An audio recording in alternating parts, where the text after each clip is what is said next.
think we're all here. I suppose if people join, then we can just work from there. Sure.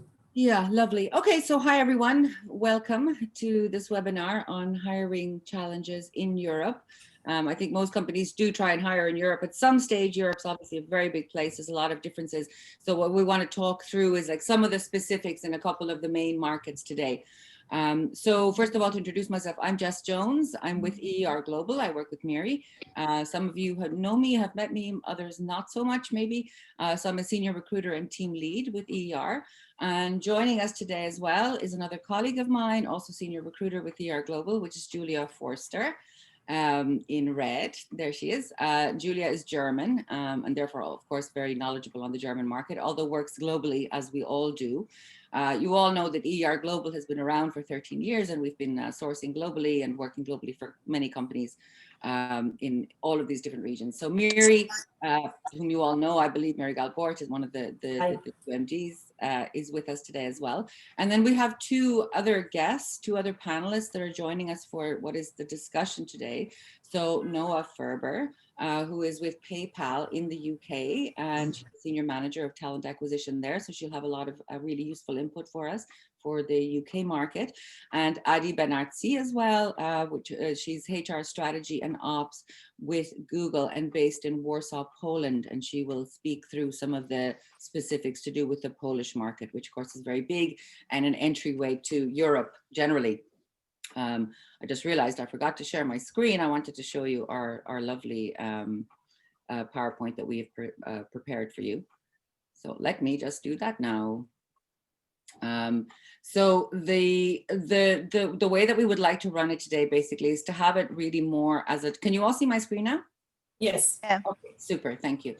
So we do want to run it more as a discussion. So we'll give you some of the information that we've prepared initially, but we do encourage people to also share some of your own tips and some of the things that you've done or some of the challenges that you've encountered and how you've overcome them throughout the discussion. And maybe if you have specific questions, probably better to leave those to the end. And then if we have a few minutes at the end, we'll address them. As always, we're recording this session and we'll also be taking notes during the session so that we will give you access to those afterwards as well. So, you know, you don't have to be writing madly trying to keep everything. So just to move on to the first point here, just to make some general points about intercultural differences. So as you all know, obviously, as I mentioned already, and you all already know, Europe's a pretty big place. I think we can make a few general comments. And so the first one being that really the further north you go in Europe, so basically anywhere north of Israel, you're going to encounter differences that really have more to do with needing to be more professional, needing to be more precise, needing to be more organized about your entire process. And some regions are more so than others. But these are really important points about the different regions. Today, of course, we're focusing on UK, we're focusing a bit on Germany and some on Poland. There's regions in between, but you'll hear from the different panelists then about the different areas there. But very important to note that there are huge cultural differences between all of these regions and between all of these regions and Israel. So what works in Israel really doesn't necessarily work in other markets. Miri, do you want to add a few points to us here? Yes. Yeah. First of all, I would like to start with saying that assuming something, can you put yourself on mute? There is some noise. So the first point I would like to mention when it comes to intercultural differences is don't assume. So I can share my personal experience. Some of you know that I lived in London for almost a decade, and I came with my assumption as an Israeli, and I assumed that everyone would be like me. And I was, of course, totally wrong. So since I learned from my experience, and I will give you also an example, I now know that if I'm assuming something about everyone that they are like me or that there are maybe something else, I would probably get it wrong. So I'm trying to really come as a plain plate and to try and really observe and not try to implement what I want before I first listen. And I would like to say that I think this is what I would like to be. I think that I'm still very Israeli. Jessica and Julia works me and they know I'm really trying to change. And although I lived abroad for many years in a different culture, I still feel that I'm still learning and I'm still making mistakes all the time. Again, although I lived it myself. So my biggest mistake, for instance, was when I lived in London, was that I was very, very pushy to begin with in my first job. And after 2 weeks in my employment, I got a complaint about me from the secretary that I was very rude, which I'm not, you can say many things about me, but rude is probably not one of them. That was a really shocking experience for me. I went home crying, and I cried for a few hours because I was really felt bad, but it made me really change my behavior. And despite everything I went through, I still feel that I'm still making mistakes with that. So I think it's very, very important to really try to read between the lines, and each country in Europe would be different, and to really take a step back. That's my first, like if I can say something in general, I think it's important to take a step back in every interaction, to listen first, to absorb, and then do something. Again, it's really easy to say it, and I know even for myself, it's difficult to implement in my behavior because I'm not like that. But that's for me, when I feel I'm doing okay, that's really working for me. I think that one of the points here that we always hear, and Israelis like to describe themselves as being very direct, and that's a word that's used a lot. And that directness, wonderful. And what we see as directness here also can translate really differently, as it did for you, Mary, when you were in the UK. That directness was suddenly seen as rudeness. And I think, Adi, when we were speaking last week, Adi, you made a very nice point here about the directness that we imagine that Polish people have. Do you want to just quickly add to that? Yes, of course. Good morning, everyone. Really excited to be here. My name is Adi Benazzi, and I have moved from Israel to Poland 2.5 years ago. I've moved within the same company, and I made the assumption, like Miri said, that, I'm moving within Google. I know the Google culture. I'll be fine. But the local flavors are different, and I was thinking that Polish culture is actually similar, or has a lot of similarities to the Israeli one, but I've learned the really hard way that it's not like that. And on the contrary, things that I thought are the most similar turned out to be the least similar. I had a case with someone on the leadership team that I work with, that was, he was actually really offended by me, by a proposition that I made, but he never told me anything. Like if it was me, I was coming to him after the meeting and saying, why did you say that? It offended me. But he never said anything. He kept it, and it took him, I think, almost a year to come clean that he's still upset about that incident that happened a year ago, that I did not know what he was talking about at this point. So I think huge +1 to Miri's comment about making assumptions. Just ask and be open about learning the culture.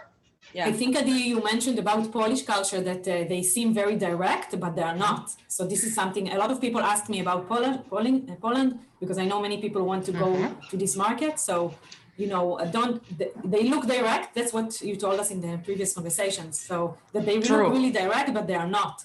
So just to pay attention to it. Not at all, and they can be very offended by what they will consider aggressive approach. Right. And I am not a very aggressive person, not at all an aggressive person, on the contrary. And I am, even my directness that has milded down a lot is still considered too direct. In some cases. And we have similar things as well with the Italian market specifically, I'm thinking of as well. We think of like Southern and kind of more warm-blooded and, slightly warmer temperament, which you would think would match, but actually no. Italians also like to be approached very respectfully, and I've had cases recently as well hiring there. They really want to know that you appreciate all of their experience and so on. So that needs to be kind of foregrounded. You need to, I suppose you need to sort of like schmooze them a little bit, if that makes sense. But that's important to kind of keep in mind all the way through. So they're just a couple of little tips. Is there anyone there that's encountered any specific challenge or anything like that? Or any tip that you'd like to share with us from our audience? Because if not, we'll move on. It's such a big and general topic anyway. But that I think is an important one to make at this point, is to never forget that.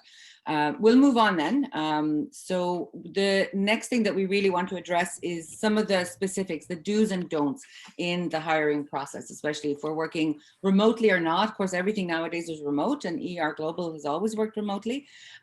So some of the important aspects here. Miri, I'll let you lead because I have a few specific points that I've broken down, but I'll let you lead with just, I think you wanted to make one point here. Okay.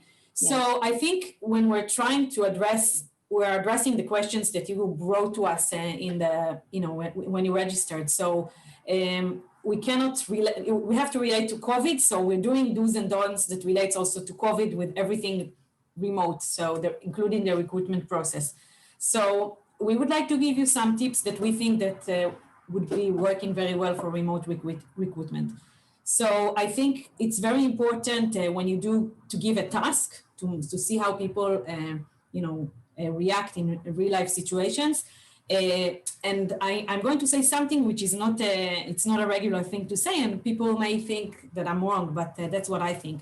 I like to give tasks to people that are not difficult, okay? I want them to shine. I want them to show me what's they're like when they're at their best, okay? I don't want them to prepare for hours. I don't want them to spend days doing research. I want to see who they are when they do what they do best. So if you are going to give a task, for me, it's let them shine. Let them do something where they can do really, really well. The other thing, which is really important, it's not clear how the process is going to look like in many cases.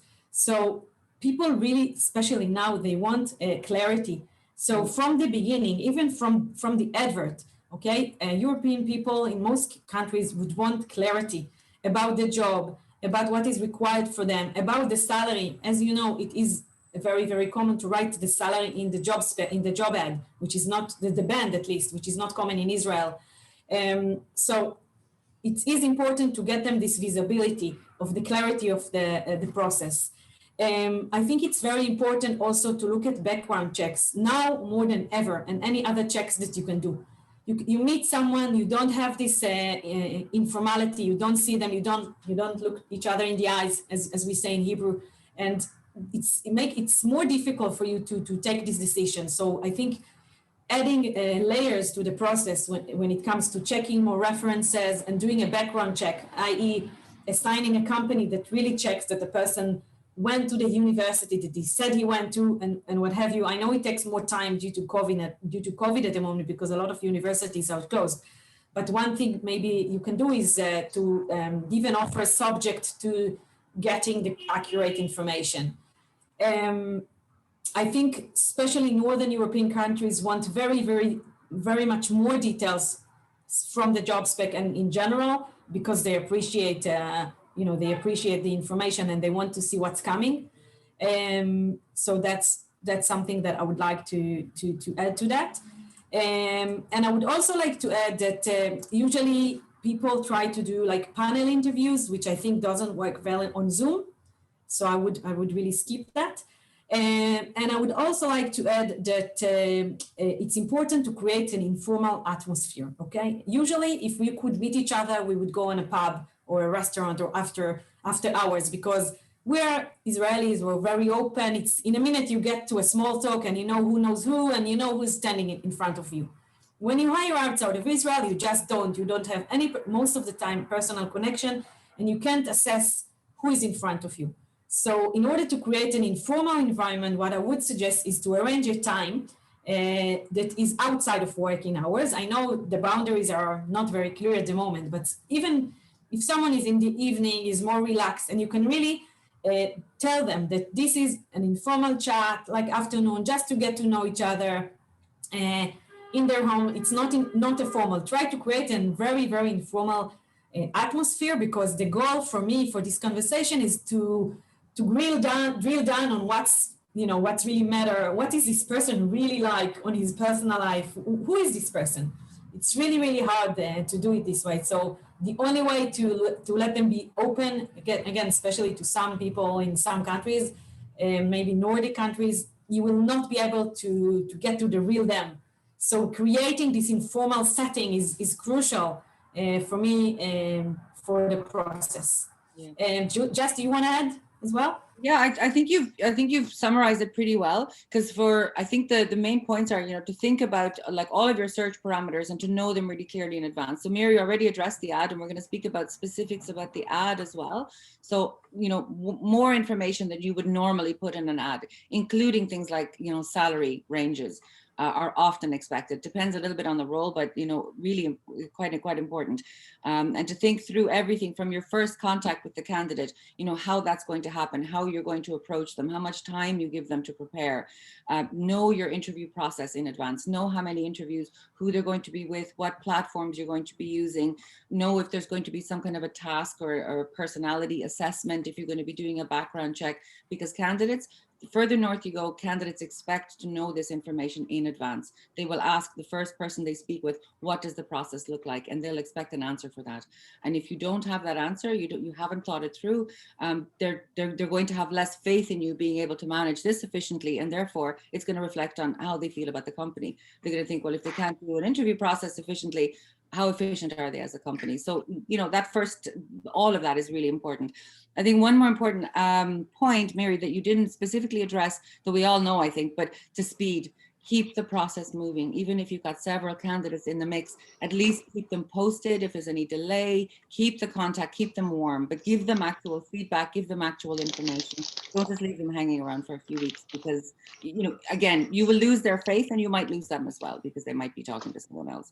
And definitely to make it personal, I think is really good. I think that really sort of covers everything. Does anyone want to add anything there? Anyone of the team or any? Ila, can you put yourself on mute, or someone is making a noise? Someone is crunching through their breakfast? Yeah. One more thing I would like to add maybe is something that Noah mentioned in the previous calls, is that people now expect to know more about the process, how the process is going to look like if they are hired. Yes. Can you maybe touch base on that, Noah? Yes. So good morning, everyone. Again, really happy to be here. I've been living in the UK for 8 years, working for PayPal. Currently, I'm the regional manager for EMEA, and also I serve as a global sourcing specialist. One thing that Miri just mentioned, and we encounter quite a lot in the recent year, the year of the COVID, is the virtual onboarding. So people were very concerned about that. So part of the things that we took under consideration is the need to explain about virtual onboarding, how it's going to be working, how they're going, even things like how am I going to get my equipment. We had like an FNQ that we give to candidates once they sign, with explanation even about, what happened if I don't get my equipment on time, and would you still pay me, or things like that. So, and we face quite a lot of delays regarding, laptop sending, and it really depends on how the specific country is handling COVID, and sometimes we have delays on that. So, virtual onboarding, how the training is going to be like on virtually. Another thing that we did, again, on the hiring process currently during COVID is we have like this kind of tips for managers and for candidates on virtual interviews. So we send it ahead on the interview process. We have one a sheet with tips for managers, but we also have candidates tips that we send ahead of interviews. Just, things like even technical things, making sure your camera is working, making sure that you're in a quiet place, how you should, what you should expect, what, program we are using in order to do the interviews. So all those kind of tips that we are trying to help them also as much as possible to handle this task of Zoom interviews that we are all now facing. So that's, what I have to add. Mm-hmm. Julia, maybe you can share something that relates to the German market in that aspect? I suppose in this current climate, it's becoming more and more important to share a lot of information in advance. The market in Germany has always been very challenging. It's even more challenging now because a lot of the,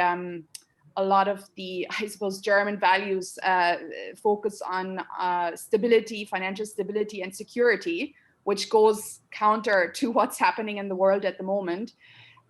So we see a lot of candidates that if COVID wasn't around, might be interested in having a chat about a new opportunity, but in this moment in time, they're not even interested in speaking to us. So our conversion rates have gone down. It's very difficult to engage candidates because of those values.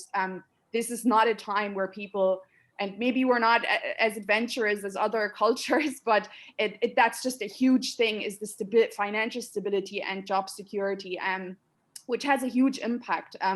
Again, I would concur what the other speaker said in relation to information provision. If you don't know what your process looks like, if you don't have a professional job description, if you can't give information on most aspects, even before you start the process, it looks very unprofessional. Most German people want to do research before they even speak to the client. Again, the other aspect is more than 4 interview stages is usually also a sign of being ineffective. You know, Germans love efficiency, effectiveness, and if you need 7 interviews to make a decision, that puts into question how efficient you are as a company. So again, those are a few things that I would add to what was just said. Mm-hmm. Mm-hmm. Great. Okay. Very good. Thank you. Thank you very much, all of you. I want to just move on to actually, so to speak about this exact process here, and to speak about posting the ad. So starting with the ad, what information should be in there? What kinds of things do we really need to be cautious and kind of very aware of? Again, we've already addressed the point that, you know, really we're looking in general for more details, so quite specifics. Salary ranges were common as well. Some of the other points that were made by all of the panelists, and maybe I'll let you address that, Julia, if you wish, but just about thinking about discrimination, diversity, these kinds of points that are really specific here. And I know that Noah wants to come in and make a couple of points as well. Julia, do you want to run with that for a minute? It's thinking about you know, kind of underlining the diversity in an organization right from the point of view of the ad. Yeah. So I think in Germany, it has to be very clear from the ad that it's targeted to every person that is available in the job market, even to an extent that you would actually say in the job ad that it's for a male, a female, or a non-gender specific person. That's definitely something that's important.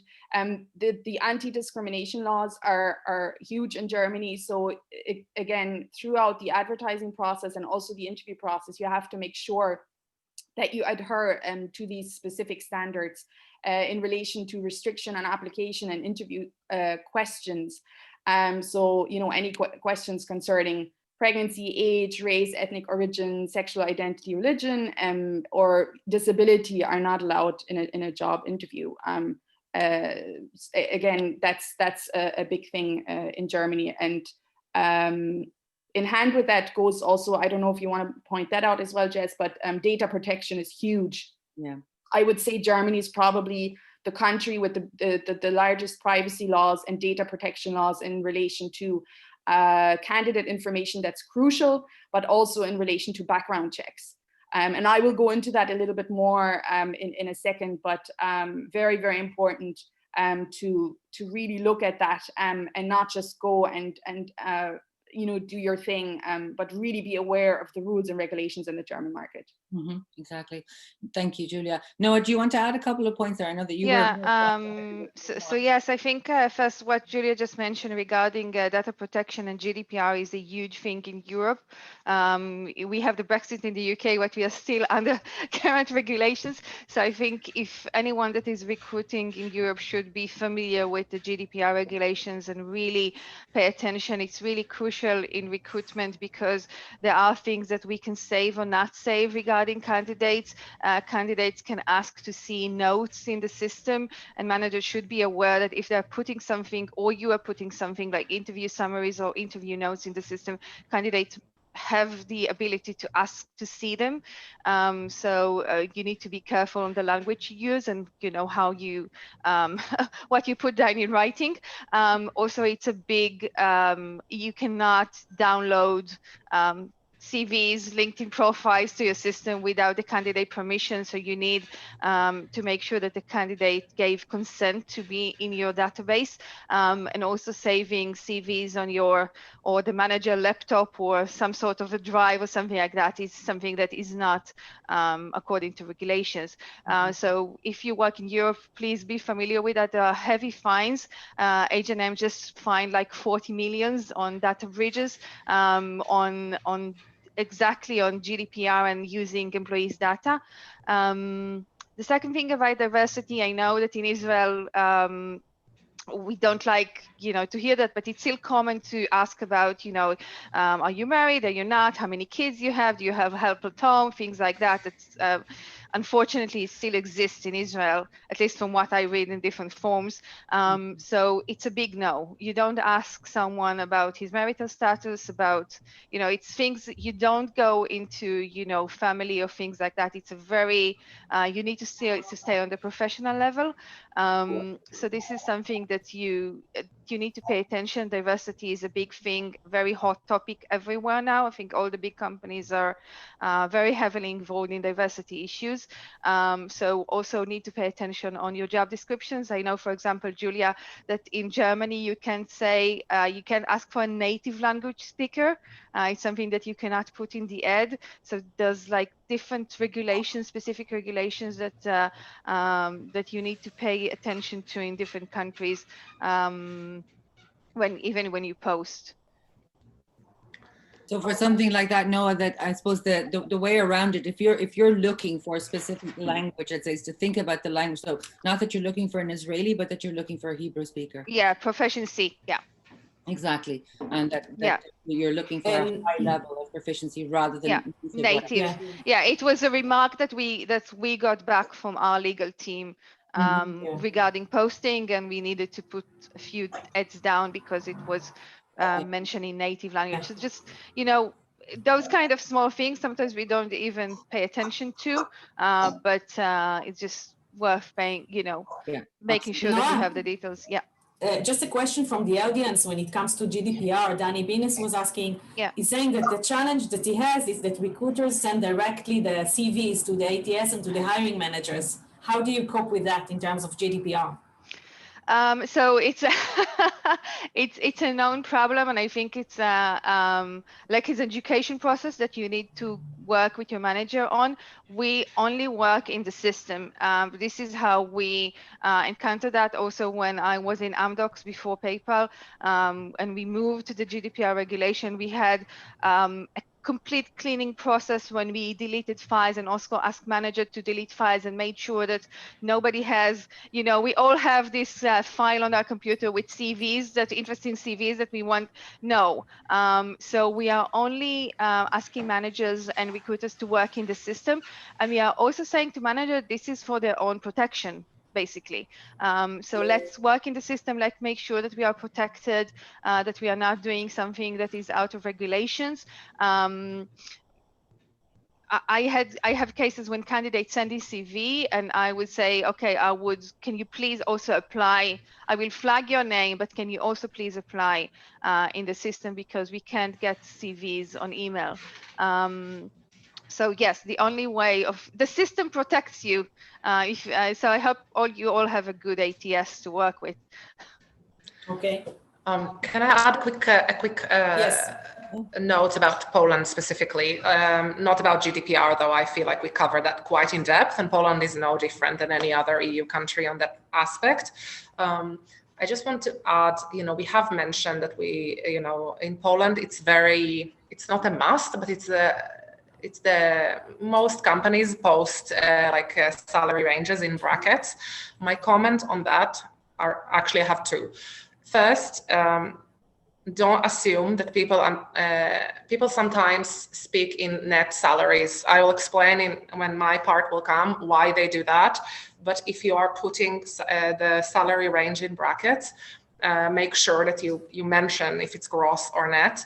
Also, if you have a bonus included in your package or equity or anything related to it, I would include like a total compensation or total cash, depends on whatever it is that you want to show, or whatever the package includes, and make sure to mention that as well in the ad, because the market is it's quite new to equity, and normally most like the strongest component in a package is typically the base salary, and I think if you have additional components, it's worth mentioning it and including it in the range. Mm-hmm. Okay, super. Thank you very much for that.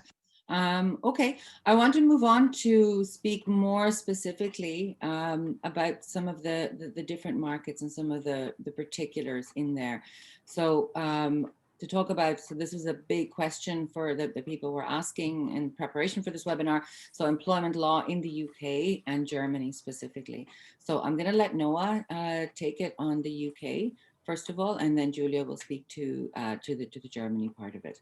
So Noah, tell us, what do we need to be? You've already covered, I think, a couple of the points there a little bit. But I think GDPR is a strong point that you need to pay attention to. We already discussed that. Diversity, also making sure that you are following diversity and inclusion, making sure that you're not asking questions, you're not having your application for something that can be felt as discriminated. I think from a benefits perspective or regulation, so in the UK it's very common to have a notice period and a probation period. So a notice period in the UK can range between a month to 3 months, depending on seniority. Any redundancy process in the UK is quite lengthy, and it's a consulting process. So it's not like in Israel you do like a hearing and then somebody goes home. It's a process that it's quite lengthy, and for that you have the probation period. The probation period is usually again between 3 months to half a year. In some cases you won't get all your benefits until the probation period is ending. And in the probation period is easier to, if there's a problem, if there's no match between you and the company, it's easier to release you. So the notice period is usually quite short. It's been a few days to a week, and there's no need for a whole consultancy process around redundancy. So this is something that you will usually find in a UK contract. The regular benefits, as we see in the UK, are around, health insurance.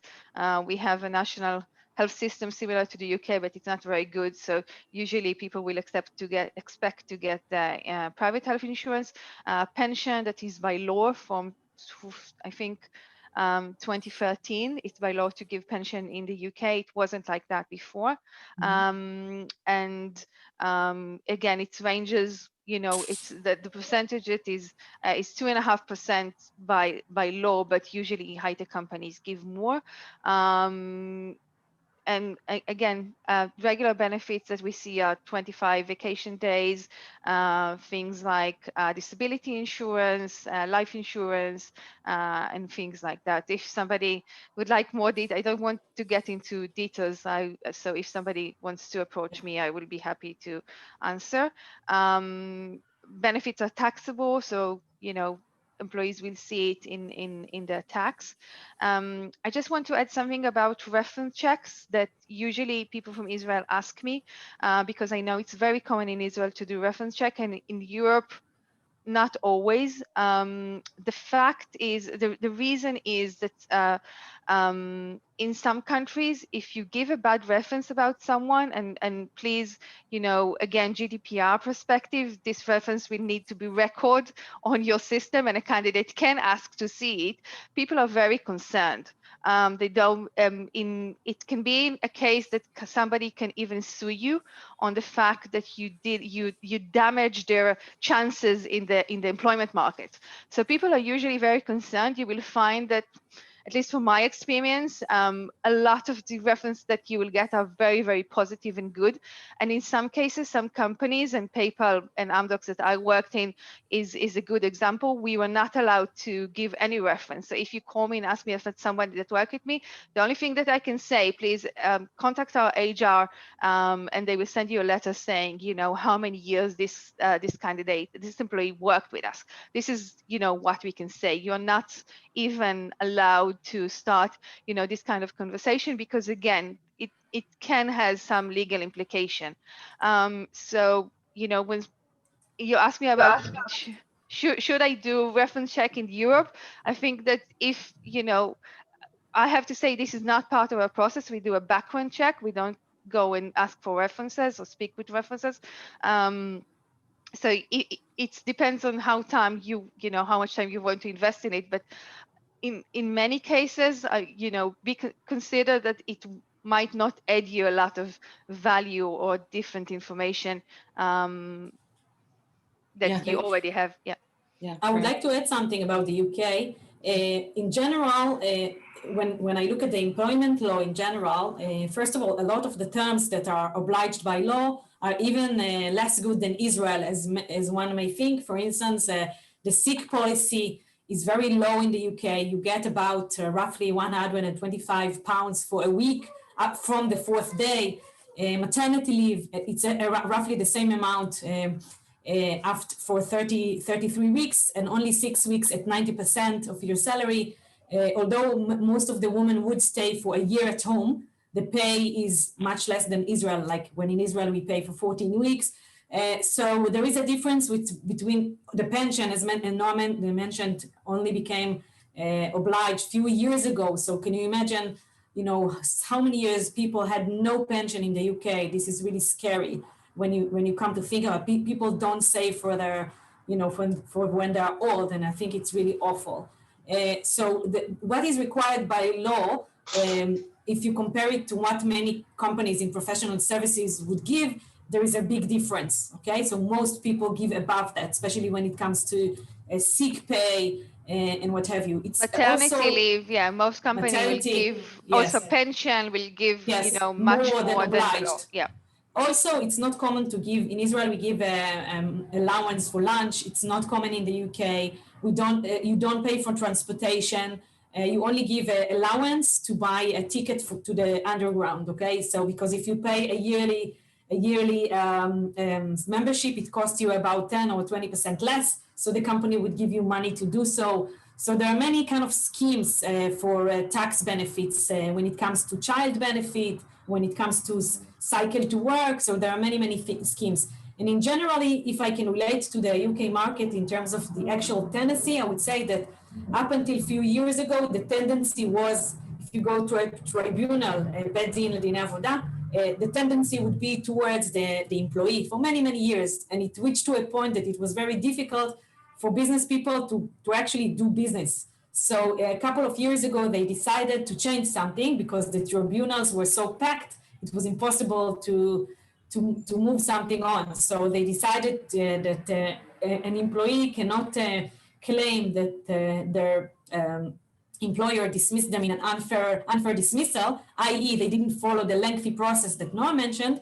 They can only claim this after 2 years of employment, okay? So you cannot come to a new place for 3 months and just, claim that you were unfairly dismissed. So that's really reduced the tribunal cases in the UK. So I think things very slowly are going towards the employer in terms of tribunal. And also I think the law with the pension is a huge change towards the employees, and it's really important. I think a pension is one of the key things that everyone should have.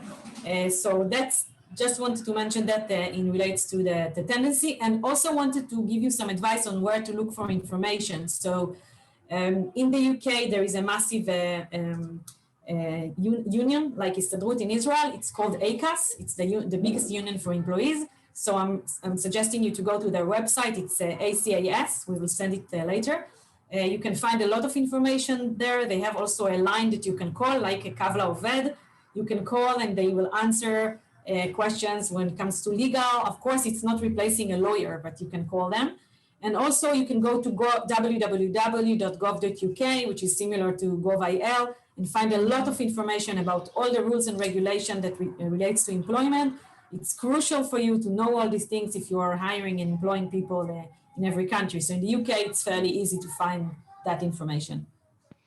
Somebody is asking about the dental and vision. So yes, this is also quite common. It's really, there's a huge range between just giving like 300, 500 pounds a year or covering, you know, different checks.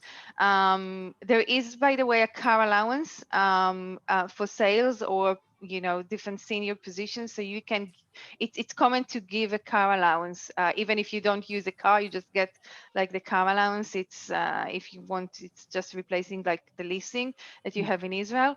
And mobile phones, again, it's very common either to give, to pay for the phone under the company, or just to give an allowance like 50, 60 pounds, like bring your own phone and just, you know, pay the expense to the employee. Super, super. Let's move to Julia. Julia, tell us about Germany. Thank you very much, Noah and Mary. Okay, so what's important for a German employment law is that the law is not consolidated into a single labor code. There are several different statutes covering most of the relevant employment law topics. And in order to understand German employment law, it's important to know that the emphasis of the law lies on the protection of the employees, and that the law embodies some very rigid provisions in order to protect the employee from unfair practices. We've already mentioned a few things. I'm just going to go through a few things.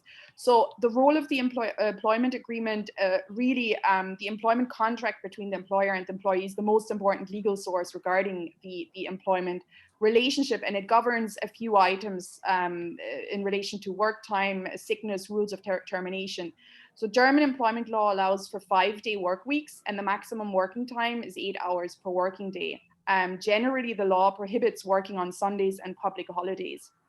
If you want people to work, nevertheless, you have to get approval from the government. So as a company, if you want, I had a client ask me, oh, can they work on Sunday? And I had to tell them, no, they can't.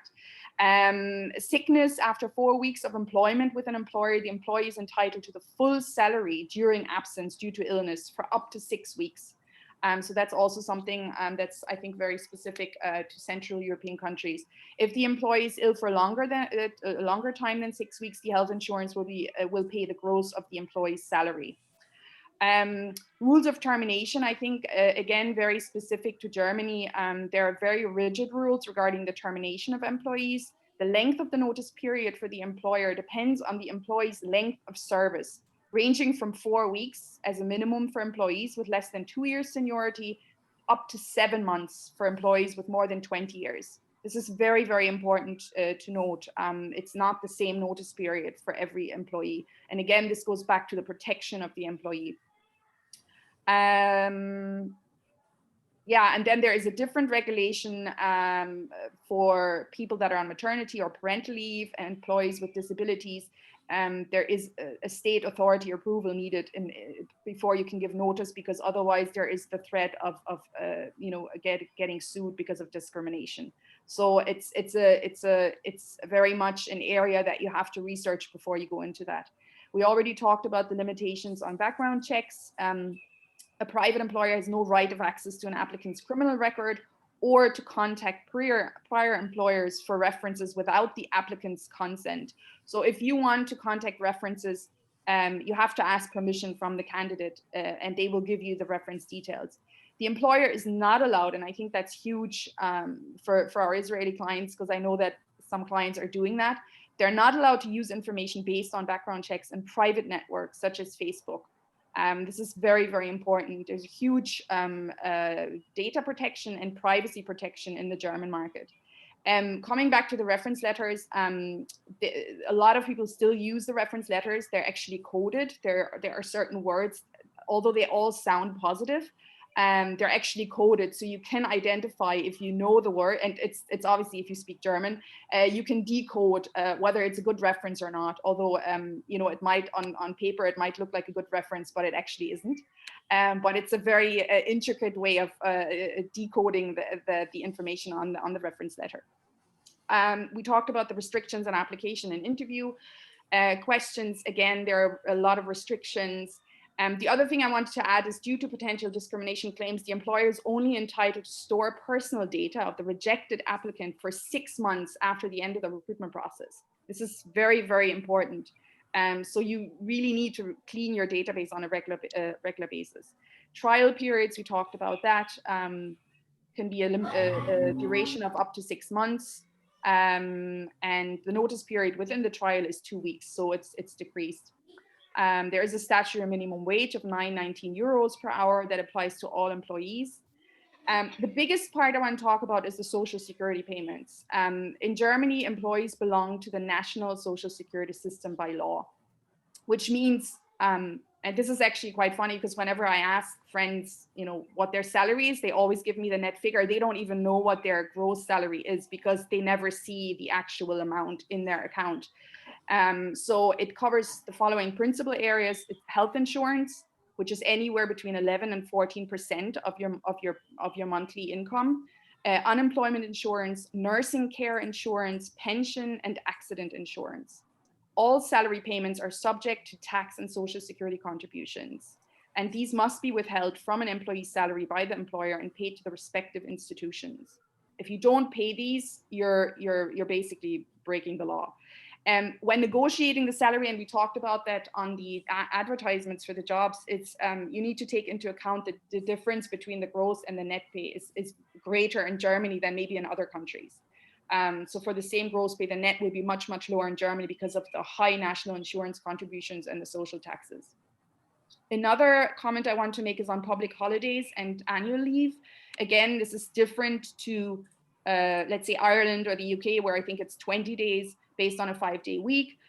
Most employers in Germany grant longer annual leave, anywhere between 25 to 30 days, which obviously makes a huge difference. And then there's a number of public holidays that also differ in between the federal states in Germany. So let's say in Berlin, you have 9 public holidays. In Bavaria, you have 12. So again, this needs to be taken into consideration. But for sure, Germans like their holidays, and they appreciate you know, a higher number of days, up to 6 weeks. Maternity, paternity leave. Female employees are entitled to paid maternity leave, which is 14 weeks. And the payments to the employee during this period are made partly by the statutory health insurance provider and partly by the employer. And after the birth of a child, both male and female employees are entitled to a maximum of 3 years parental leave, which means, you know, in Germany, you have to basically save the position for that employee. They can be gone for 3 years and then they can come back. You don't have to pay them a salary, but you have to make sure that within that 3-year period, they can come back into their job. So that's really from me in relation to the employment law, employment contracts. I hope that's covered everything. That's great, Julia. Thank you. We do have a couple of questions in the chat here as well. There's a question from Danny again about contract signings. Are digital signatures valid in Germany or not? I'm actually not sure. And if not, then how are the contracts? How is that handled? Do you sign it on paper and then post it over? Do you happen to know? I don't know that because I don't know if there has been any recent legislation change, but I can double check. Yeah, I can say that we got special approval from our legal team during COVID to start doing digital signatures. We used to have everything manual and people needed to come to our office in Germany to sign. But because of COVID, they so we send a digital signature with, you know, like a promise saying that once they are able to come to the office, they will sign like a proper form. But again, it was a discussion with our legal team, and we got a special approval to use digital signature also in Germany. Yeah, very good. Thanks, Noah. Yeah, because I think we've had recently some hires in Germany, but in all the cases that I'm thinking of, you know, there was actually an office there, so a physical signature could easily be gathered. But if someone doesn't physically have an entity there, which we're addressing later on as well, that question is still kind of open, I guess. So digital signatures might also be okay in Germany. Julia, do you want to say something? I want to say a verbal offer is already legally binding. So the need for a signature isn't actually that great, because you're already entering into a contract with the employee by offering them, making a verbal offer or sending an email saying, you know, subject to references, whatever, we're offering you the job. So I think it's just a formality. It's not, you know, there is a legally binding agreement before you sign the job contract, or sorry, the job contract. Yeah. So and at the same time, everyone feels better if things are signed, sealed, and delivered. So yeah. There is another question here. I don't know if this is a little bit too complicated for us right now, but the question again comes from Danny. Thank you, Danny. The common percentage of salary times years of service for severances in Germany. We might need to work this out later. Yeah. Yeah. Okay. So we'll leave that one, but Danny, thank you. Danny, we will get back to you. Yeah, exactly. Okay, so I think there's a lot of information there. Does anyone have anything that they want to add? Have people recently hired in Germany? Did you encounter anything else there that you'd like to share with us? If not, then let's move on to some more general tips for hiring in Germany. So we just finished with speaking about Germany in a lot of detail by Julia. Julia, tell us a little bit more about hiring in Germany and some of your tips. Maybe you can start with, because I think people want to know, is like, you know, have things changed substantially since COVID? Is there a big effect on the German market and German employees and how we hire there? So I always recruit in Germany. I've been recruiting for 14 years, 6 years with Miri. I've also lived abroad in the US, and I share my time between Germany and Ireland at the moment. So I have a sort of an outsider's perspective on the whole thing. What I would like to reiterate that I feel that has changed over the last year is, as I said, that I would have seen that sort of, but even before COVID, a lot of our clients, Israeli clients, they would come and say, "Oh, we're a cool startup," and and you can't say that to a German person, because startup is literally like, yeah, no, I'm running the other direction, because it doesn't exactly infuse a lot of confidence, because there's just a certain mindset around that. And also, we sell a cool product, which that doesn't really resonate with people. So again, I always try to make it really professional, go into the detail, explain the specifics of the role. And usually the selling point for me is that it's an Israeli company. So I don't need to use buzzwords, because the Israeli startup culture is obviously known around the world. And that's what I go for when I sell the opportunity to candidates, rather than saying it's a cool startup, because nobody will talk to me in Germany if I say that. So and I think it's because of the norms and the values that are so much based on security, stability, financial security, really. And I think what COVID has done, and especially over the last 2 months, because for the first time over the past 10 months, Germany has entered a lockdown. And I can see it with my own family and people. There's a lot of fear now that other countries have experienced in April last year that is now hitting Germany, because they didn't have the same experience. I mean, I'm on my 3rd lockdown, and my family, they were going on holidays, and they were going to restaurants and everything. And I've already spent, this is my 5th month of a lockdown, and my family now has done 2 weeks of a lockdown. So really, this is a first experience for them. And I think it has a huge impact. There's obviously more people infected with the virus. I've had a few candidates even that were positive. And that is, of course, changing how they perceive, is this the right time to move their job? If they've already been with a company for 5 years, they can stay another year. They don't need to move now. So I think that's really had an impact. And again, I've said this earlier, it's had a huge impact on our conversion rates.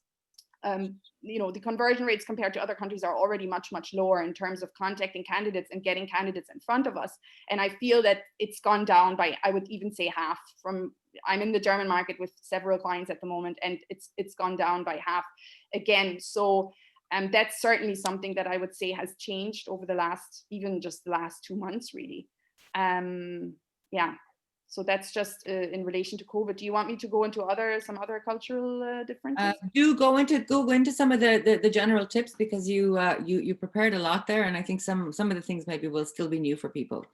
So, I mean, we already talked about, again, I can only repeat it, stability, security, huge, family, work-life balance. These are all huge for Germans. And again, when I know the Israeli thing is, oh, you know, we want them to do overtime. If you come and want someone, even before they've started, to do overtime, you're actually insulting them, because the German prides themselves in being efficient. And being efficient means you leave on the dot when your working time is finished. Of course, this has changed now with people working from home, but it is a huge thing to respect the work-life balance. And I always hear from clients, oh, we want a killer and we want this really ambitious person. What I've seen over the last, even, I would say 5 to 10 years, there's been a huge change in the German culture where people really, really value, very similar to the Scandinavian countries, their family time, their time to relax, and the time outside. What's really important in relation to interview arranging and engaging with candidates is that you are trying to be as professional as possible. It's very difficult to get people on the phone after hours. It's very difficult to phone people. If you phone someone just at their workplace, a lot of places don't allow people to take personal phone calls. So you're putting someone under real pressure. And what Miri said earlier, you want to see the candidates in their best light. So ringing them and just expecting them to pick up the phone. And again, that might have changed now with working from home situations, but again, it's frowned upon to take personal phone calls during their work hours, because you want to get home, you want to finish your job.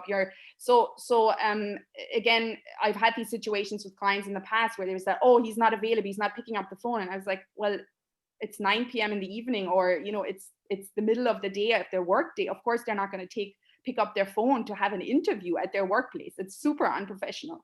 So always try to make an appointment with the candidate. They will give you the best time that they can speak, that they're free to speak. This is crucial. I think for the German market, this is probably one of the top tips I would give. So make sure that they know in advance that you're calling, and try to be efficient as possible during the interview process. I already touched on that. Asking a candidate to do 6 or 7 interviews is just not respecting their time. And it doesn't give the confidence of an efficient work environment. I would say 4 stages is probably the max. Because there is a greater power distance also between the employer and the employee. There is more hierarchy in an organization, in a German organization. So some employees find it important to be addressed with the right title, and there's often a dress code, more formality. That doesn't mean that the personality of the person is that way. It's just that's how they present. I recently had a client who was like, oh, the candidate was too stiff on the call, and I want someone that's really dynamic and energetic. But that's not the ask for a normal interview, is not to be dynamic and have a little chit chat and all of that. So really, again, setting expectations, and what we said earlier, trying to inform the candidate, listen, it's an informal conversation. I want to find out who you are.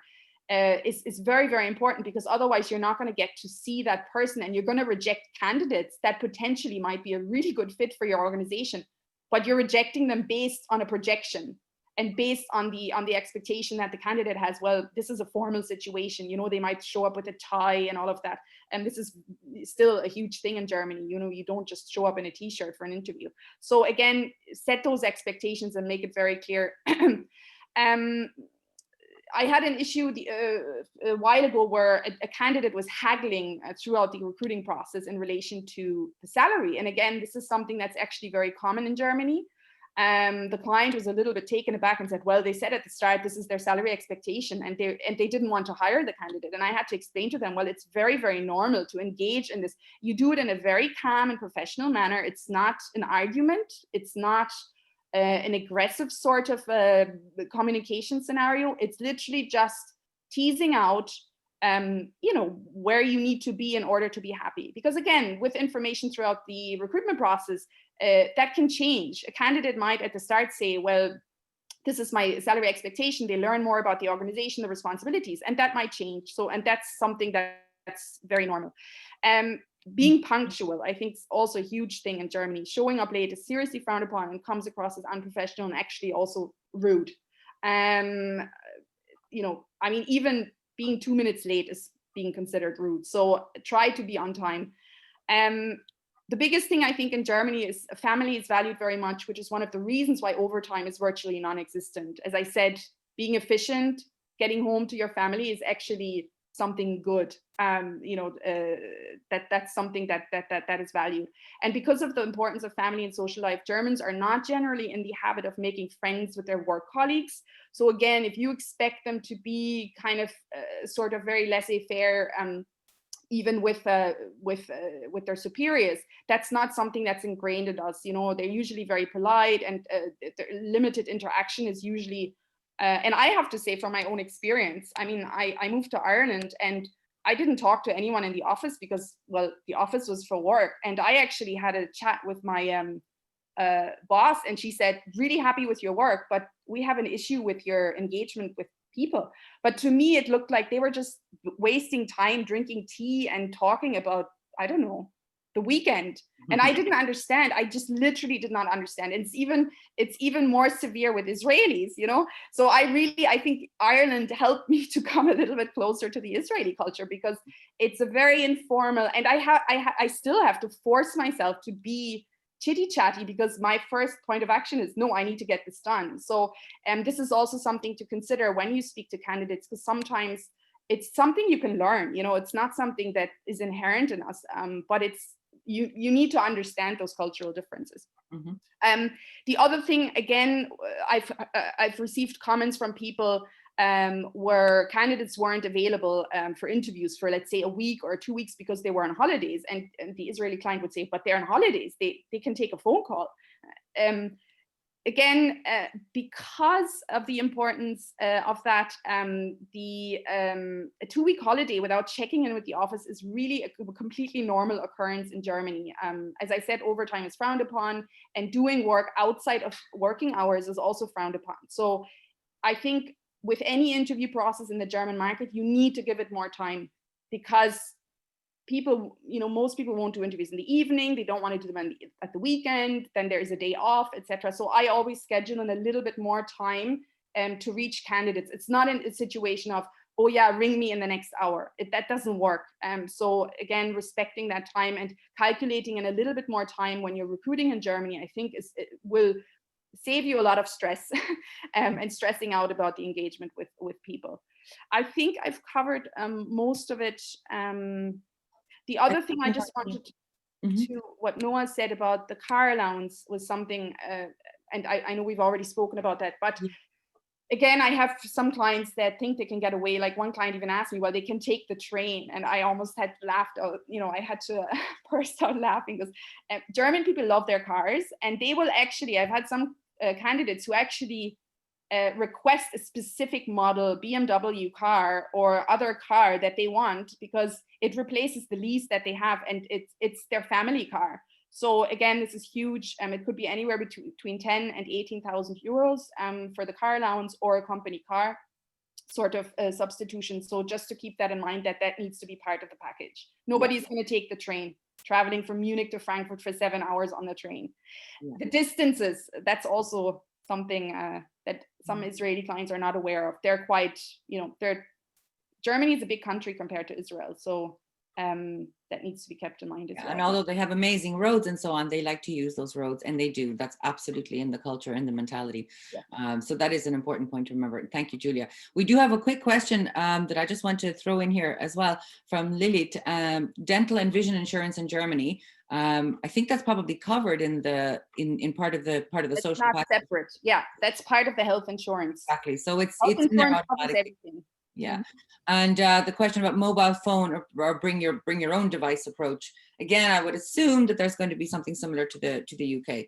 Yes. That you provide the technology, or at least laptop, mobile phone, usually for if you have a key account manager, sales account manager, or any regional sales account manager, that's usually part of the package. Or you pay an allowance, or you increase the salary and they pay for their own. But that's usually covered as well. Yeah, exactly. Okay, perfect. Thank you so much, Julia. I do want to move on, guys, because I know that we really wanted to hear a little bit more about, tips for hiring in Poland, because we brought Adi with us, and she has a lot of really good information for us here. Again, it's another huge market, really important because it's also seen as an entrance to Eastern Europe.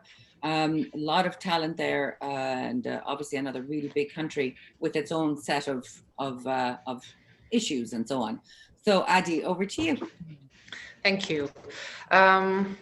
So I will go through several points, but if you have any questions, please feel free to ask them. I think, looking at Poland, the economy here has boomed in the last, say, 7 or 8 years. And this is primarily the reason that the tech market is relatively new. So it's not as, the benchmark is not as strong as in Israel. The presence of global companies, substantial presence, has only started in the last years, and before that it was mainly local companies or maybe services, but not tech employees. The country is pretty big. I think the fact that the market is relatively new or fast developing in normal days, it will be a huge impact on location choice. There are a few big tech hubs in Poland. Warsaw is one of them, Krakow, Wrocław, and Gdansk. Each of them is in a different geography in Poland. I think the one point that you should think about is that Warsaw is the most expensive city, and not everyone is willing to move to Warsaw. They may be more flexible with other locations. The other impact that it has is on leadership bench. Most managers in tech companies, they tend to become hands-off as they progress, in level or in seniority. And I think for many Israeli companies, but also many global companies, it's sometimes a little conflicting. So if you're looking for hands-on managers or managers with global experience, take into consideration that it will take longer to find them here. Tapping into Julia's point, funny enough, but here I don't see a strong sentiment of let's stick to our chairs and and not move until COVID situation is sorted. Actually, on the contrary, I see a lot of appetite for people to move and make a change if they see a value, right? A personal value or a personal, an upgrade, let's say, financial, of course, but also I would say that Poland is pretty hierarchical from a culture point of view. So if there is a perceived promotion, let's say, in the offer that you are making to them, it would be considered a strong reason to move. I want to tap into the point of different forms of employment and taxes, because I think it's a key to success in hiring in Poland. Mm-hmm. So we talked about it before, but candidates, they sometimes mention their net salary, and I think most of the perks or packages that global companies may offer or Israeli companies may offer, they're not as common here. So people really emphasize their base salary. If you are offering something that is beyond that, bonus, equity, especially equity, it's really worth educating the candidates about it. Don't assume they know or they take it as a strong benefit. The second thing I want to highlight is the contract that is, or the type of engagement that is called B2B. It's very, very common here. And the reason it is as common, so the history is that it started as a governmental effort of encouraging people to start their own business. But somehow it turned to be that many companies, even for the very long run sometimes, they hire people on this B2B contract, which basically mean there is no employee and employer engagement. They're not considered the company employee, אין יחסי עובד מעביד, okay? And they are basically they are paid an hourly wage, and that hourly wage is supposed to cover everything. So the employee takes care of paying for ZUS, which is the local social security, and their health insurance and saving for their pension. They're doing everything. They're just like a vendor, but with long-term commitment. The reason people like this option, there are two of them. The hourly wage is very high because, as you can imagine, it needs to kind of like encapsulate all the expenses that normally the employer is taking upon themselves. The second thing has to do with tax. Taxes in Poland, there are two levels of tax, only two. So the lower level is 19%, the higher level is 32%. Tax in Poland is also accumulative, okay? So if, so month by month, the tax authority is looking at the accumulative, it's a hard word, salary.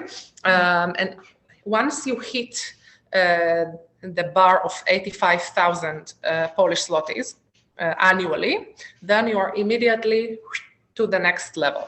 So for me, the first year I was here, it was a nice surprise to see all of the sudden a change in my tax and in my net income as a result. The thing about B2B contract is that most of B2B contracts are taxed at the lower level, no matter how much they earn, and they typically earn a lot, especially in tech. They're still taxed at the lower rank. The only caveat to that is if the agreement, the engagement between the company and that vendor is including the words manager, managerial, or some sort of manager responsibility, then they are actually taxed at the higher level. Mm-hmm. So if you are to do this contract, I would not recommend it for managers, but for employees, I think it's actually a very good selling card, and it's a disadvantage, I think, of companies that cannot offer it. I also want to point out to equity tax. So equity is actually, if you do offer equity, it's actually a very strong selling point that people are not aware of. But tax on equity is also on the lower bracket, so only 19%, the lowest I have seen in all the countries that I have recruited for in my career so far, and people are just not aware of it. It's a very good selling point and a very good way to boost up income and pay for a lower tax. Yeah. So another point I wanted to mention is about benefits. Benefits are quite standard, but if there is one place where you can make really strong impact, or like you can make a very good selling point, and that is the private healthcare benefit. I would say the stronger employers, and certainly tech ones, are more and more starting to offer this extra benefit. So by law, all citizens and residents of Poland are, eligible to the public healthcare system, so that you can check into a hospital or whatever you need at any time. But I'll say it very carefully, it's not the best public healthcare system I have seen,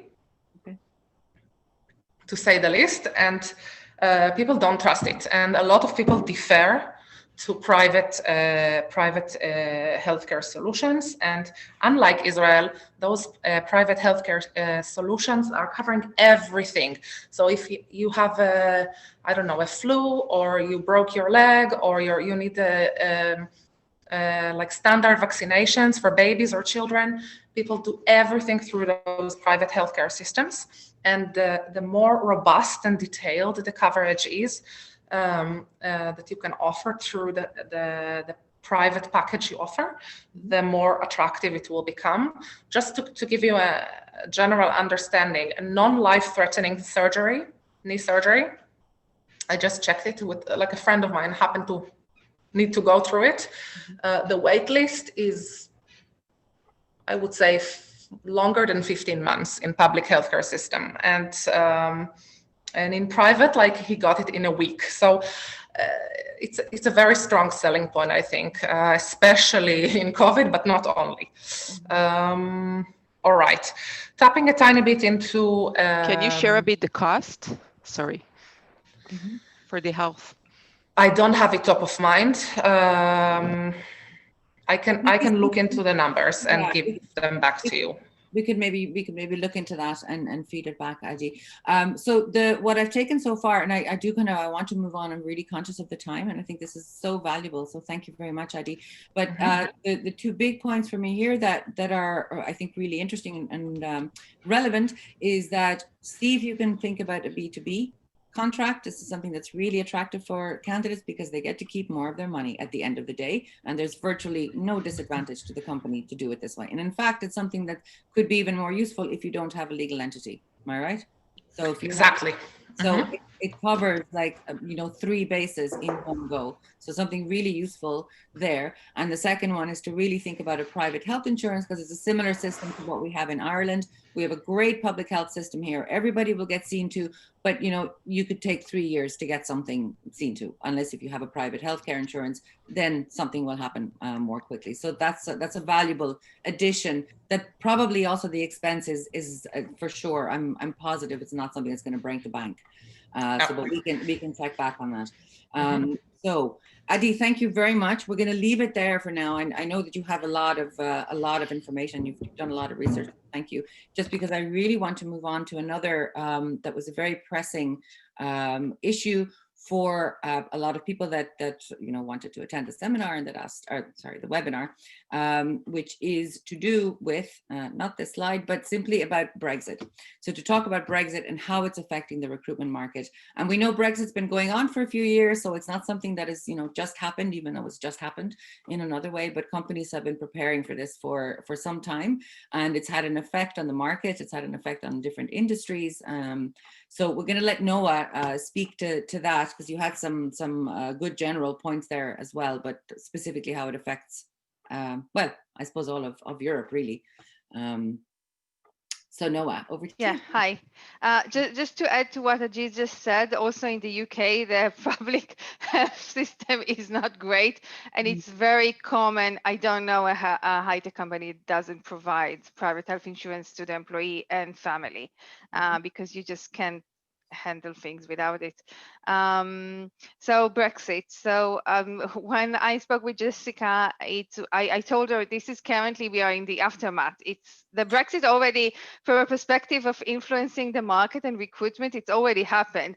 It's already happened like 2 or 3 years ago. So we started to feel it right after the vote in 2016, and this is still going. So currently, the Brexit happened, and what we see are things like the new immigration system that we need to handle, that we need to learn how to handle if we want to do relocations, new regulations, because a lot of the UK regulation was driven from the EU. So once the UK left the European Union, there's a lot of new regulations that are changing, and we need to learn them. I think specifically because people are in the finance industries, there are specific regulations that was really driven from finance institution of the European Union, and now the UK is changing that. So there's different things even that are recruitment related and part of the Brexit project in PayPal, and there are things that are related to recruitment specifically for people in specific finance positions, because it's like a specific trust positions, and those needs to be done in a certain way. Probably the best thing that I can advise that you check with your lawyers if you work in the finance sector, but it's much more regulated, and you need to just pay attention to all the stages of the process. What we started to see 2 or 3 years ago is first companies moving outside the UK, or not opening offices in the UK. If they had a plan to open an office in London, they might prefer other locations. I think Dublin was probably the location that benefited the most from the change. So a lot of companies decided to go to Dublin. I think LinkedIn, good example, Facebook, good example, they extended their offices in Dublin. So we saw many companies that decided to go elsewhere or to to establish an office in a different place and not in London. We also saw a lot of European that used to live in the UK and suddenly decided to go back because they were not happy with the climate, with the cultural climate that was forming in the UK, and they decided that they're going to leave. So we saw people just going out. We also it was very easy to bring people from the European Union into the UK and to offer relocations. And once the Brexit started to form, people didn't want to come. It was much difficult to persuade people to come and to offer jobs in the UK, even if the terms were good, even before the new immigration system. So this is definitely made our life harder when we are speaking of talent that is hard to get, like developers in specific fields, or things that, or any profile that is hard to get, and we used to bring people from Europe. I think what we also see is now with the new immigration system, there's no basically a European citizen has the same immigration process as an Israeli one, if we want to compare. So there's no any benefits to bring somebody specific from Europe, and the cost is if you calculate the entire cost of applying for a tier 2 visa to the UK, it's around 5,000 with different fees. So basically, if in the past we can bring people for free, not paying the government different fees, now it costs us more money. So this is something to pay attention to. We also have a lot of internship programs, specifically in PayPal, and we used to have a lot of international students. So it was very common for students in Europe to come to the UK and enjoy, because it was a single market. So the fee that they paid for university was the same in the UK than in other places. So we had a lot of international students here coming. It was very common for people to come and do a second degree here or their first degree, and now we don't have it anymore. So we don't enjoy this benefit of having international students. This is something that we see in our internship program, and I think it's really a pity. And the last thing is that I want to point out again, because we focus a lot of language skills, because we have a very strong customer service that we need to tap on. So it's harder to get language skills, because again, if in the past we can bring people from Europe, or we found people here, currently it's harder to get. So I think again, it's already the influence already, the snowball already started to run in 2016. So currently it's mostly about learning the new immigration system point and understanding new regulations, if there are new regulations in the UK. Yeah. Okay, amazing. Mary, was there anything that you wanted to add there? No, on Brexit, no eyes. Okay. I just want to add regarding something that Adi said regarding stability. So I just want to share that I looked at, I just had our 2020 LinkedIn report in PayPal, and we have this kind of, it's really funny, because we look at the conversion rate as you see in emails, on how responsive are candidates to our emails, and it just goes like that in March, April, but going up again now. So there definitely was a period of time between March, April, May, in 2020, when the whole market froze. Everybody was looking for stability, and but we see a pickup now, because we are now in the new normal. So people are more open. I think in last year it was like, I'm not moving. I just want the security. I don't want to rock anything in my world, because my world is rocking enough on the outside. So I think things like people just got used to the new normal, so things are picking up again. Yeah. Okay. Wonderful. Let's hope so. Anyway, thank you so much. Yeah. Thank you very much. Okay, guys, there was a little bit more information that we wanted to present to you, specifically just to think a little bit more about the effects of COVID on the market and all of the different markets, and also about hiring options when you have no legal entity. Any of us, Miri, Julia. Yeah, maybe I can just say one sentence about Sure. that. So when you, and some people here already know this, so if you don't have a legal entity, you have two options, three actually, to open a legal entity, obviously. But if you don't want to open, there are two options. One, to hire the employee as a contractor, so he's invoicing you. The advantage of doing so is that it's cheaper. The disadvantage is that you are exposed to an employee-employer relationship, okay? Most of the the person works only for you most of his time, and if you do all those kind of tests to decide whether or not this is an employee, you will probably be looking at an employee. So in most cases, the companies that we work with have no problem with this saying, because they do feel that this person is an employee. They just don't have a legal entity, and it's only a matter of formalities and technicality. So that's a good option if behind the scene that's your matara, that's your goal towards this person.